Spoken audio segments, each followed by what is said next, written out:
Hello, everyone, and welcome to the Fearlessly Questioning podcast. And I am going to be your guest host today. And instead of bringing in some boring content marketing or marketing person, I decided to bring a health insurance agent on the phone and rattle some questions at him. It is your beloved Joey Giangola. Joey, it is very nice to have you on the show. The intro is a little long-winded for my taste, but I guess I'll let you do your own thing since, you decided you're so kind to guest host a show for me today. Well, your whole show is based on kind of being you slightly tilt towards jerk. So yeah, I'm okay with you coming at me. We should be right at home then. Okay. All right. By the way, we should mention if anybody is looking to have a recreated terrorist video made, I think Ryan's got the perfect spot for you based on where you're at right now. So since we're doing video, and because for your safety, I don't know. I don't just because we're already off the rails. All I'm gonna do is just tilt the video up a little bit and show people what the ceiling looks like in the room that I'm doing this show from. For those listening at home, it looks like what you might think a terrorist den looks like. It's an unfinished basement. Yeah, it's essentially an unfinished basement. Yes, I am in the process of transitioning my office to the basement. Since, as we were discussing in the green room, even though our house has an office, my wife has decided that it should be more of a decoration than something that you actually use. So I reside in the basement now. There's a whole set of fearless questions that probably could be asked there, but I'm not going to get into that. It's not that kind of show. Well, to be honest with you, a true podcast host who is being interviewed tries as hard as he or she possibly can to flip it on the host and actually ask the host questions. So maybe you need to up your game. Well, this is a weird situation for both of us. I don't know how to act, so I'm trying to feel it out. So that's my first fear. No, I'm just playing. So let's pull it back in. Let's do some of this fearlessly questioning, as you say, and kind of start right from the top. Like, why tough questions? Why? And I mean that in a positive sense, not in a joking sense. Why did you decide that kind of getting people to answer questions that maybe isn't their norm, isn't something that they're necessarily comfortable with, the type of show that you wanted to create? What was it about that niche or that aspect that you thought people would be interested in?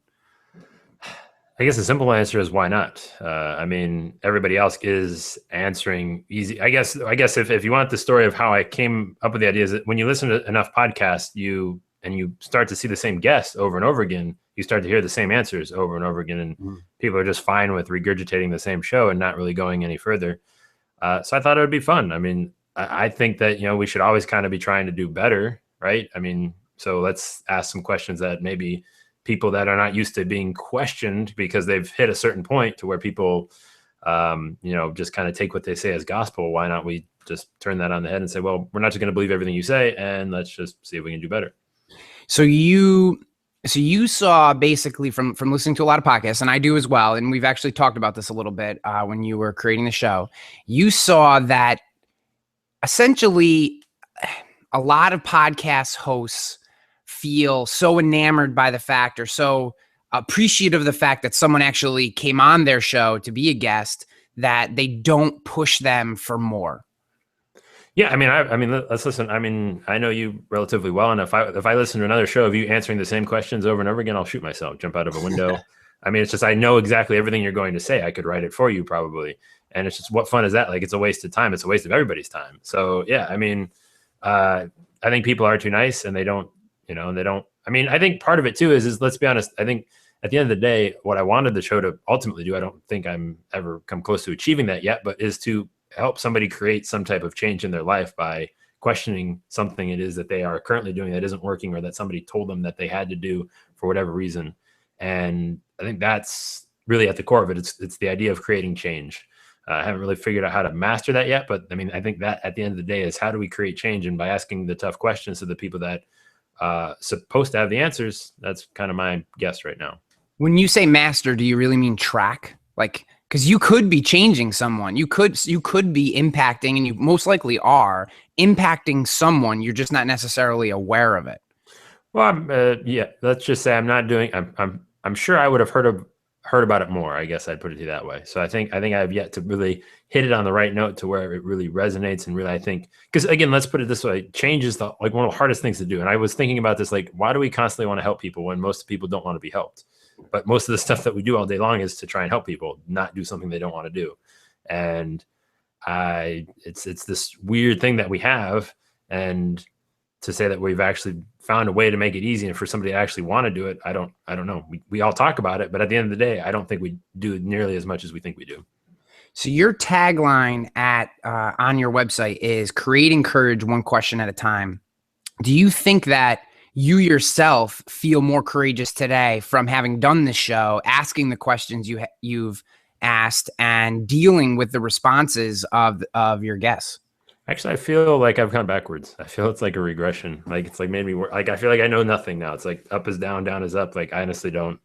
I feel less confident in that than I did. I think maybe when I started it, because you have a sense of these things that you're going after, and then you don't necessarily find it what you're looking for. I don't know what I'm looking for, but I don't feel like I've come close to finding it. So I feel more, I guess we'll say, lost, if you will. Well, you're in The Dip.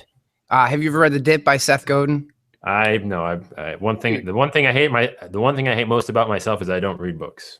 Yes, you need to read books. You're too smart of a person to not read books, because I'm slowly trying to change that. I'm reading the book that was just written on Elon Musk. I'm almost through that. So that's my one thing I'm actually changing about myself.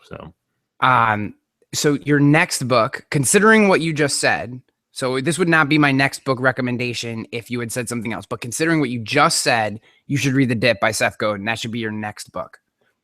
Because literally you're in the dip right now.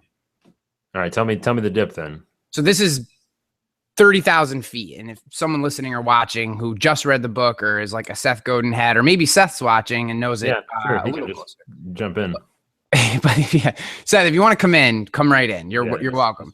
I'm not going to hold my breath to watch the little box pop up though with Seth's face. No. So basically what he says is when you first launch something, you have this initial momentum and energy for the product. And then what happens is, so the growth curve at the beginning is really steep because you're learning the basics so fast and feeling like you're moving forward at an incredible rate. But what happens is you then hit that moment where you are everyone else, right? So the other people that you're competing with, you've hit that same general area, or the skills aren't happening as fast, or you've used up all your early adopters, and now you need to get into, say, early majority and ultimately the late majority of your product or your audience.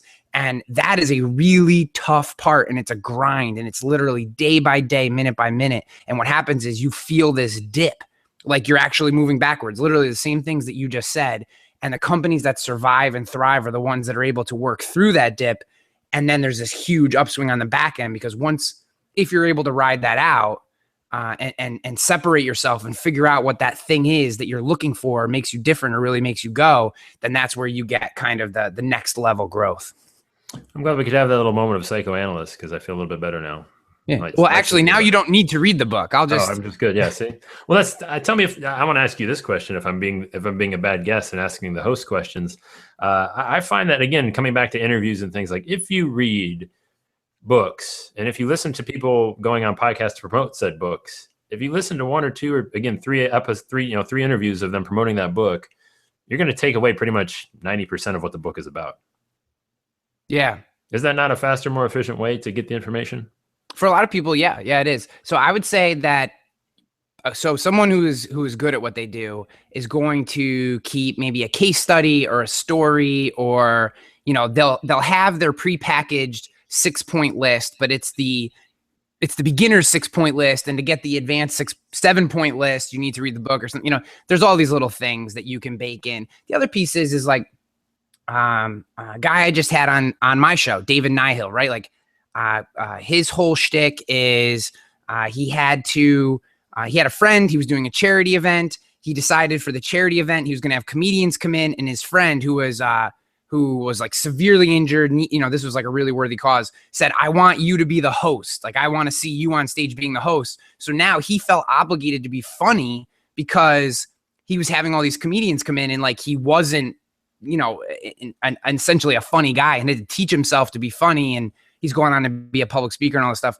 And I spent 45 minutes interviewing him, asking the questions that I wanted to know. And I still went and picked up his book and have learned even more. So I don't think you get everything. I think you get the gist. And if you're okay with the gist, then there's no reason to buy the book. But there are certain books that I found that I've heard people say the same thing over and over again. But then when I got into the book, I learned even more. I think it's a case-by-case basis. And I'm going to just brief comedy break here. Your background, the terrorist joke setting actually jumped in line of the joke I was originally going to make when we started the show, and I was going to say this is probably the closest I'm going to get to being on content warfare. So I guess I'll have to soak it in because that's another life goal of mine. But you're welcome on the Content Warfare podcast anytime you want, man. That's okay. You can just be nice about it on the show. I won't hold you to that. But no, but seriously, I guess now you have to come on the show. Yeah, you just fearlessly commented your way into the show. You know where my email is, so I'm just tell me when and where, and we'll make it happen. But I'll settle for my B-roll here, the B-roll Content Warfare episode. But anyways, is the gist enough though? I guess does that separate up? I mean, if I don't want to just be a gister person, because that feels like that you're not going to ultimately get the most out of it. Because I think it's that one thing that you're ultimately able to take away, is it not? Yeah. So I think with everything that I learn, every person I try to learn from, I try to take one thing. So from my guests that I have on my show, I try to take one thing away. That's it. I look for so I'm going to ask maybe 70% of the questions I ask, maybe exactly the same as you've heard on 5 other shows. But what I'm trying to get at is, what is the one little thing that they're going to say that I can pull out a question that they haven't been asked before? So I'm not trying to ask 10 questions that have never been asked. I'm trying to ask one question, and maybe it's even been asked before, but not in the same way or not in the same order. And I purposefully disrupt the flow. So classic author move. Comes on the show, they have their 7 bullet points, they've talked to with their publicist, they've worked with their assistant, and they know, bing, bing, bang, I'm going to answer this, and bing, bing, bing, I'm going to go down the line. And as much as I can get them to have to jump around their script, the better, because what you find is they start telling different stories than you've heard because they're not on script, like bang, bang, bang. So it's almost like, can you disrupt their flow and make them actually use a part of their brain that isn't just regurgitating a script? And they do that because a lot of these people are on 100, 200 podcasts. I'm not knocking anybody who does this. You kind of have to survive to a certain extent. But as a podcast or as a host of any show, being able to disrupt them slightly is where some of the cream starts to sort itself. Is that a saying? The cream starts to sort. I don't know if cream rises to the top is the official saying, if we're going to get technical. But I mean, I don't know if cream sorts, but it's going to sort today, so we'll just go with it.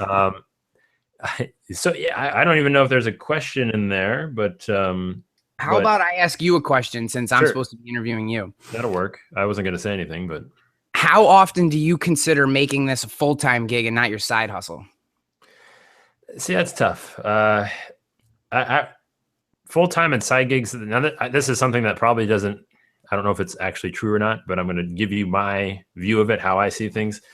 I think that you're always going to have things that you're going to be doing, regardless, whether it's primary or secondary. But I think we want to prioritize things and say, oh, this is the thing that I'm doing. Where I look at more at as I want to get something to a certain spot and then do this and get this to a certain spot. So, like, I guess if I'm being honest, my goal right now would be is to take because my primary gig is selling health insurance, as you alluded to in the beginning of the show. My goal is to kind of get that to where it's maybe more hands off. If I can get the agency to a point where it's kind of clicking on its own and more things are automated and going in, that sounds crazy maybe. And then kind of where you can kind of step over to the side and then you can work on this and then just keep going down the line. And that's kind of how I look at things. I don't know if it's possible or if it will ever happen, but that's how I kind of view things. So basically every day you think about making some sort of podcast video show your full-time job. That's what I just heard. That was a lot of BS to basically say, yes, Ryan, if I could get paid to do this every day, this is what I would do. If we're being really honest here, when I started the show, that was kind of the goal, is if I could get, if I could create something like this, I thought, this would be fun. Let's, bring this to people. Let's help them create change, and let's do it in a way that I don't want to just help somebody create change with their marketing or with their, if they want to be healthier or whatever it is. I want somebody to find what it is that in their mind is that they can help create change and help kind of create that ripple effect. The ripple effect has kind of been the hypothesis, the theory behind the show, is if we can help people just look at whatever they need to question and then go create that change for somebody else, then we're going to, increase that ability like times 10. But, again, I'm reading the book on Elon Musk, and, part of it, there's a big section dedicated to, we just kind of have sucked the last like 10, 15 years. Like as far as innovation goes, like the best thing we've got is Twitter. It's like, hey, we can type 140 characters, and yeah, it's a powerful tool. But I mean, at the end of the day, Elon Musk is trying to get us to Mars. So, what's the scale here? And should we be trying to do something more than just talk online, I guess, and should be actually creating something, actually doing something? Because the goal is we want to make this digital stuff that we really don't have to work all that hard for. Well, should we be rolling up our sleeves and saying, what can we do that's more meaningful? And I don't know, that's kind of where I can see it and feel my mind shifting thoughts to. So that's really interesting. Part of what I would say to that, I think it's a very valid point. I get the premise of what you just said. The other piece is, throughout human history, communication has been one of the most important functions in our daily life, right? Like most of us talk to somebody else every day and need some sort of connection, just to maintain our sanity. We need to feel connected to other human beings. And people try to have 7 cats and feel connected with them, and they ultimately become nuts. So we need to have connections to other humans. And I think right now our innovation curve is in communication methods. And I know a lot of people bastardize that with cat gifs and all these commands and schemes around info products and stuff. But I think inside there are a lot of really good lessons and really good tools for building deeper relationships. I mean, think about our friendship. It would not exist if it were not for these tools, right? I'm in upstate New York. You're in Ohio. There really is probably no way that we would have ever connected. And, we ended up getting to go to social media marketing world and spend 3 days together there and talk all the time here. And, it's that to me is an enormous innovation, and it's happened relatively fast. So I agree with the concept, do things that are important, but providing people with more human connection, I think, is a very noble cause. I could agree with that, but I feel like I don't know. I tend to pay attention to things, and I feel like everybody's doing it, then I get bored with it, and I just kind of get tired of like the like you said, like the stuff that you see. If you pay attention to all this stuff, all the info products, everybody that's got their shtick, their spiel, what are they trying to sell to you? I hate myself at the end of the day sometimes. Like, this is kind of, I don't know, is this really going to make the most impact, right? So what is the next? Is the next wave? Is it to somehow supplement that ability to connect the communication with something physical and deliver that? I know the logistics and the investment in actually getting something like that done is off the charts compared to just creating something on your computer, because it can scale infinitely. I don't know. I mean, I've got a couple ideas, and that's actually kind of where I want to take the show, because I feel like I'm trying to tell people how to create this change when I really don't have much experience to back that up. I haven't created a giant industry. I haven't revolutionized much of anything. So do I need to have that on my resume before I can actually be taken seriously? And do I need to change it, something, bigger than what I'm changing now? Like you said, the 1 or 2 people that is in like Arkansas somewhere that I don't know about. I think so a couple things. I dropped the mic on you. You didn't pick up on that, but I dropped it on you. I missed it. I'm sorry. And the other piece is, I would not be so hard on yourself. I've heard that a lot, actually, believe it or not. Yeah, I think you're being a little hard on yourself. I think it's in your nature to do so. But what I would say is, your journey can be as helpful. Your journey in finding that thing. So I get the feeling like your accomplishments may not be worthy of the platform. Okay, that's kind of what I heard. I'm essentially hearing that, like, today you feel like maybe the things that you've done to this point are not worthy of the platform that you're on. I think that is very, very dangerous rhetoric, because what it does is it perpetuates this idea outside of just this platform, right? So when you think about the change you actually want to make, you're going to say to yourself, am I worthy of making this change? Well, so what I would say is, understand you're doing this thing. This is a thing. Let me jump in real quick. So it's not so much worthy. It's can I make that change? And it's actually about going and doing that thing and actually seeing that happen. It's worse. That's saying you don't have the skills or expertise or knowledge or drive to do so. I mean, and just the fact that you started this, look, coming out of the industry that we're in, it's very easy to dial into that industry, into the insurance industry, and plug away with the knowledge that if you even work moderately hard for a couple years, you can make enough money to feed your family and not have to worry about things. Maybe not, maybe not making it rain, but you can make good money in a, without like destroying yourself. That's the industry we're in. And what you've decided to do is step beyond that and take on this. This is not easy.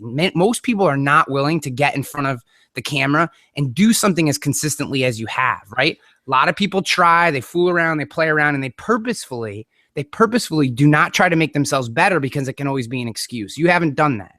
So what I'm saying is you already have shown that you have all the abilities. Now you just need to tell yourself that you can do it, and you can do it. Well, so here I'll give you an example because I think we're saying the same thing but just differently, and I think you're letting me off the hook a little bit, but I appreciate the kind words.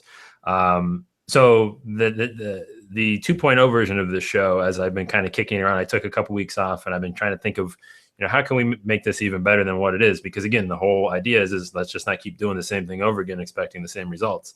As people will say, that's the definition of insanity. But it's like and I think what we're going to do after we're done with this is part of it. But I want to have every guest that I bring on while we do these fearlessly questioning sessions, for 30 minutes, I want to get them and start debating different business ideas of things of why don't they exist, and give people specific ideas to potentially go out and pursue, and ideas that I have as far as let's go make this happen and what would need to have it happen. And then you can actually workshop it, and then to the point where you might actually take it and run with it. So very, very, very, a very, very simple example of this is, I'll give you the lowest, most shallowest example. Business idea. I was on vacation with my family a couple weeks ago. And, you hear Gary Vaynerchuk talk all the time about people who can sell people's time back to them. He thinks that that's something that is going to be continuing to be a successful trend. Mm-hmm. And you see like Uber and Airbnb and all that fun stuff. And so we're at the beach and we're hanging out, and we've got this house rented for a whole week. And, we're at the beach maybe for 5 hours of the, 7 days that we're there. I don't know, whatever it is. Right. So why isn't there an app that actually just sells private beach time back to people when it's not being used? Call it Sand Dollar. I don't know, whatever. Right. And so these are the types of things, like little business ideas that, hey, if you want a private beach, you don't want to go to the public beach, you want to go on somebody's private beach. I got this app. Here it is. I'm in the area. Locations kind of like Uber. Again, that's like the absolute worst idea that I have, but it's just an example of what the show we'd be doing with people that would be qualified to actually even, make these businesses happen. I think that's a great idea. I love that. I would do that because I freaking hate public beaches. I was just down in Pensacola talking to the Young Agents of Alabama, and it's a big, huge public beach, and there's people everywhere. And it's like, and actually I was talking to one of the guys there, and he's like, when I come here with my family, we actually stay 10 miles down, and there's all these cottages, and they all have their little piece of private beach. But what ends up happening is you get nobody on the beach. You can play frisbee and football, and the whole family can have a really great time without feeling like, there's all this massive people on them. And that, to me, if you could stay in like get like a Marriott or something, or wherever you want to stay, and then like a mile down, you have this private beach all to yourself. That, to me, sounds like a great idea. So, I mean, that's an example of like, so let's like actually create these things, and let's give them, if you're obviously not gonna have time to do them yourselves, but the goal is let's create a platform where if somebody wants to take that idea and run with it, God bless you. Right. Or, the first person that gets there, because, they say it's not the idea. Ideas are worthless. It's the execution. So it's just, you have the ability to workshop those with different people, and then have them poke holes in it and tell you why this wouldn't work, or what they would do better and what they would do differently. And these are, again, the experts that have already been on the show, like the Joe Politzis of the world. I guess they're another example. So like, let's have Joe Polizzi on, and he wrote a big article on, native advertising back, 6 months ago. I'm sure you read it. Yeah. And, I told him after he was on my show, not too long after that, I said, there's a big opportunity here for, education. And I think, the colleges of the future are going to be the New York Times, the Wall Street Journals, if they are smart enough to figure it out. Would you not rather have a journalism degree from the New York Times, or would you rather have it from, Walsh University, where I went to school. I don't think they have journalism degrees, right? So, I mean, how much could you charge for that? I don't know. I mean, I ran the numbers of like journalism majors or English majors, and I mean, I did a whole thing on it like way back on the show. But the fact that why doesn't somebody build a business that helps these companies just hire their advertising or sales departments and create, an education-based, basically a minor league system for their workforce? Wow, I love that idea. Minor league system. So I guess my next question is why? So you've just given me two pretty good ideas, right? So the first idea is sand dollar. The second idea is some sort of building in a minor league department inside of your organization so that you're building up these employees. It's their monetization, right? Because they're having trouble monetizing what they do. Like nobody wants to open up the New York Times for the ad that they're selling. So the thing that is fueling the actual business of it is the least useful thing that is in the product. So if you flip it and you make it the most useful thing, as far as the New York Times educating you on how to be a journalist, and you're doing it in their way, and you're paying $5,000. I don't know. I mean, tuition's $30,000 a year. You can give them a much better education a lot faster. That's more actually in line with what they're going to be doing. I just think there's so much money that's wasted there. So what role do you want to play? And okay, so I get this. You're thinking about the genesis of fearlessly questioning. What role do you want to play in this change? Like when you see yourself cooking, right? You've ridden the dip and now you're on your way back up. What does that look like?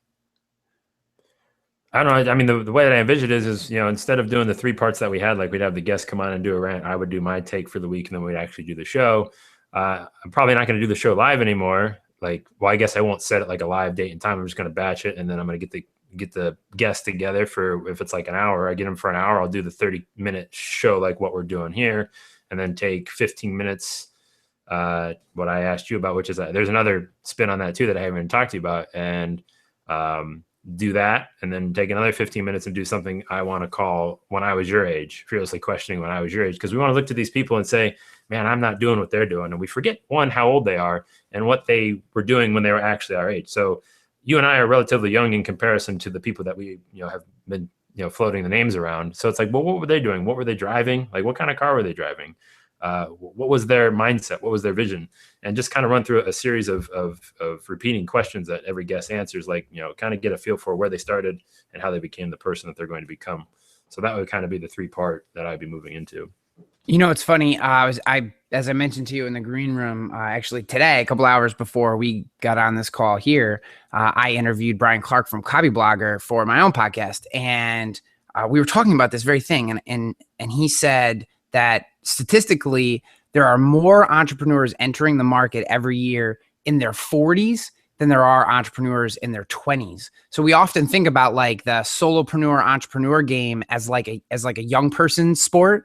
But really what's happening is you're developing core competencies, you're learning business structure, you're learning marketing, sales, all these different skills throughout the course of your career. And then you hit a certain point and you're saying, I'm ready to make this move, or this is my idea and I'm in the position to actually execute it on it successfully. And I really like that idea of looking back, because I think what it will do is change people's perception around this. If you're not 23, then you don't have you have too much baggage to jump on this entrepreneurship, which, is something I struggle with too. I mean, I think about it all the time. I'm lucky enough that today I'm in a position that I really enjoy, but that has not always been the case for me. And it's a tough thing to think about going out on your own when you have a family, but it's happening a lot. So they're doing something. Something is happening that these successful entrepreneurs are jumping off the ship in their 40s.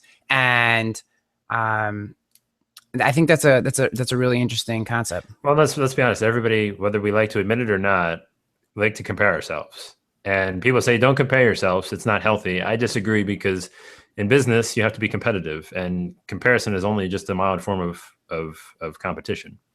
Yeah. I like to compare myself by height. Well, yeah, you definitely win that. But I had another point. Keep talking. That was actually a Caddyshack reference, just in case. Was it? Oh, it's been a while. I'm not as good on my Caddyshack as You I ever am. seen that where the really like oh man Smales says to Ty Chevy Chase's character, if you don't keep score, how do you compare yourself to other golfers? And he says by height. There I go. All right. Yeah. If you don't get the reference, then it's not funny.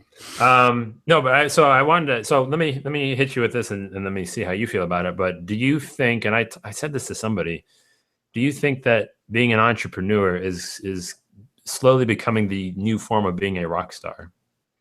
Yeah, it's so sexified right now. It's unbelievable. It's like everybody wants to be, an entrepreneur, and I get it. See, I think it's less entrepreneur and it's more lifestyle. What people see is they see a lifestyle. Now, one of the reasons that Gary Vaynerchuk I think is so popular. One, he really has dialed into his work, but the other piece is he's very real about the fact that his lifestyle isn't necessarily what everyone wants, but what he's saying is because he owns his own destiny and entrepreneurialism has given him that, he's able to live the life that he wants. And I think that's what people really want. They want to be able to live their own life and not live someone else's life. And that is, but here's the catch to that is I don't think you necessarily need to be an entrepreneur to do that. Like I have, I maybe travel a little more than I want to, but essentially I live, I'm not bound by any set of guidelines that I have to be at this place or this place at this certain time. So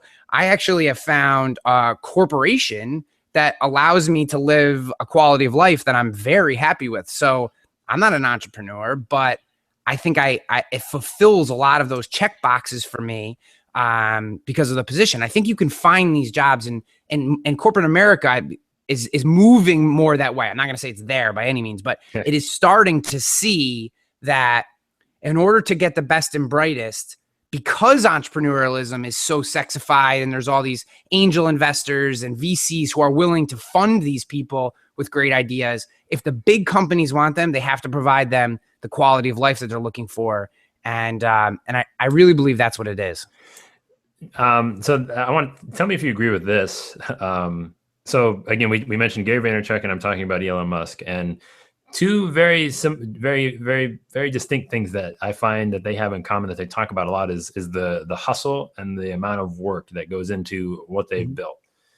This is the one thing that I right now at this point in my life, I want to disagree on because I hope it's not true.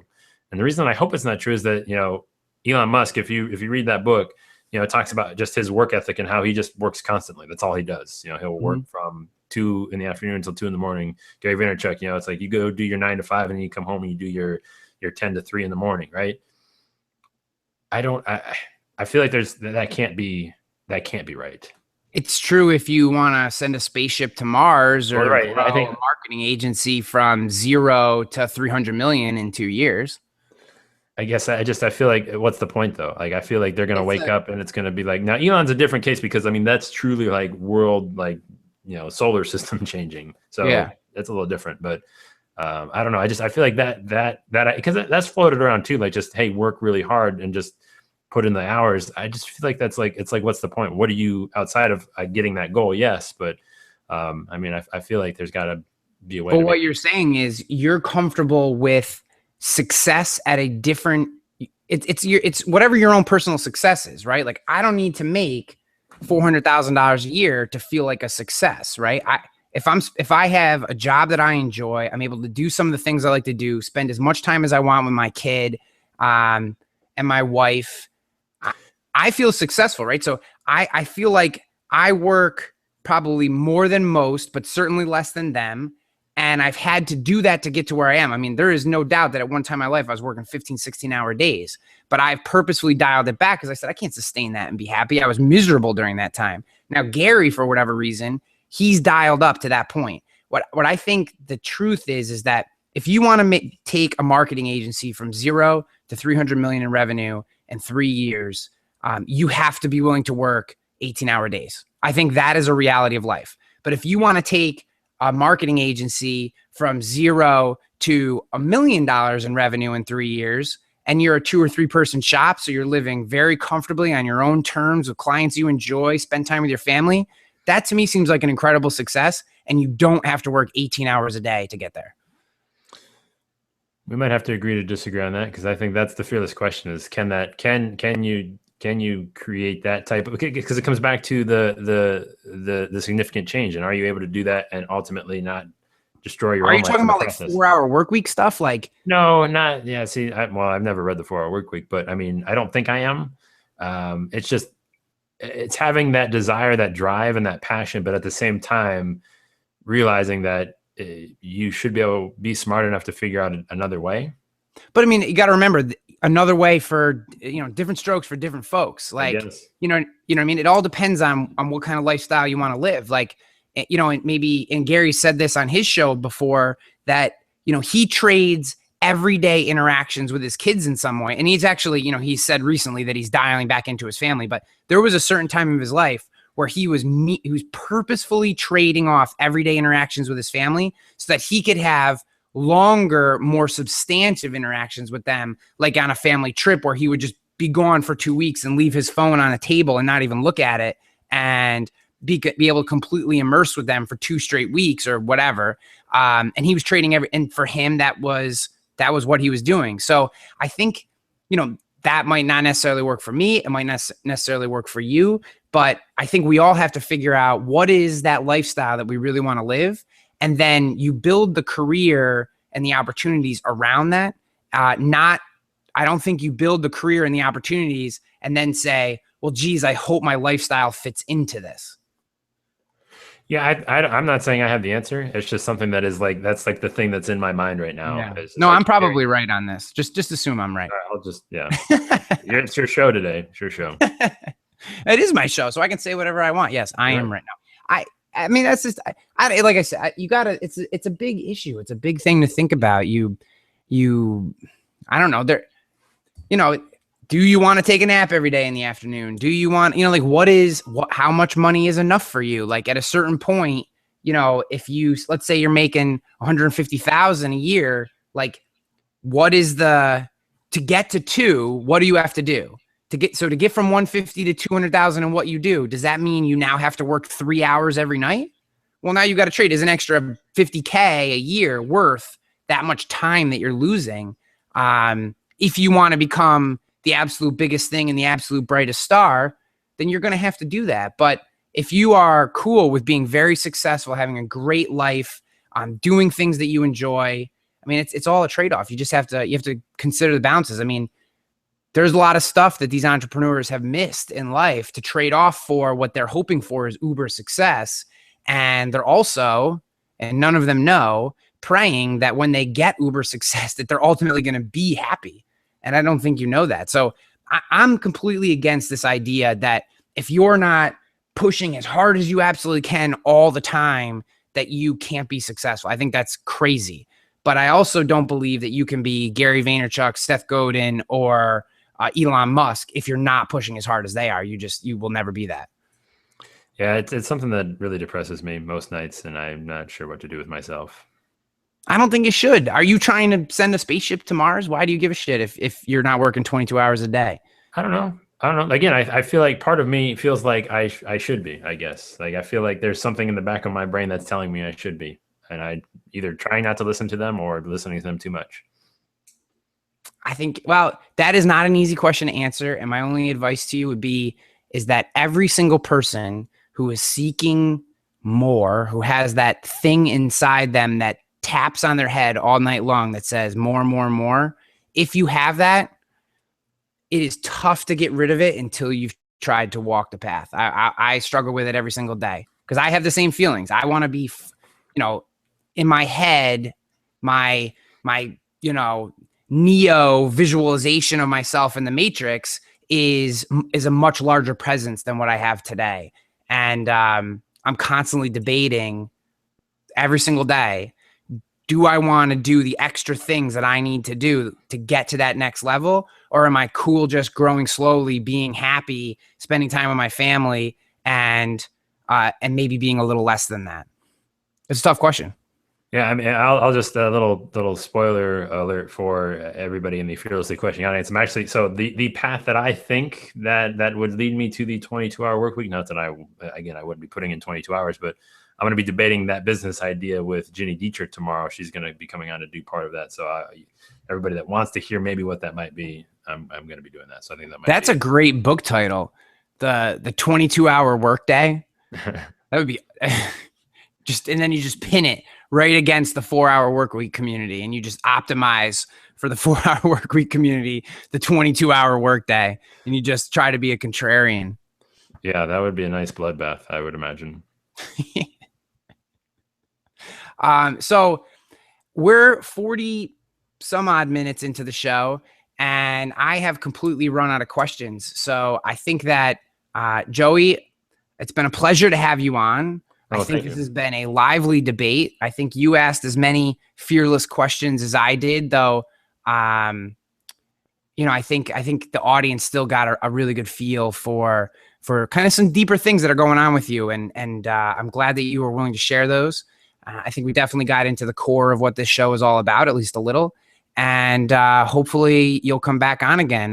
You definitely have an open seat whenever you like it. So tell the audience where else they can connect with you. You are well played. So yeah, you can find me at Joey Giangola basically anywhere, fearlesslyquestioning.com. But in all seriousness, I think they all know that.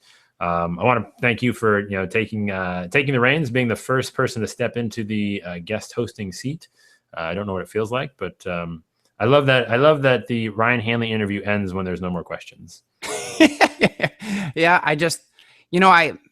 So I'll tell you a little caveat here, a little story, since we're just kind of running on borrowed time. Is the one thing that I do work on every day is listening, and I think you do a very good job in that, and you can hear it in your questions. And I'm not just stroking your ego because I'm on your show. I believe that.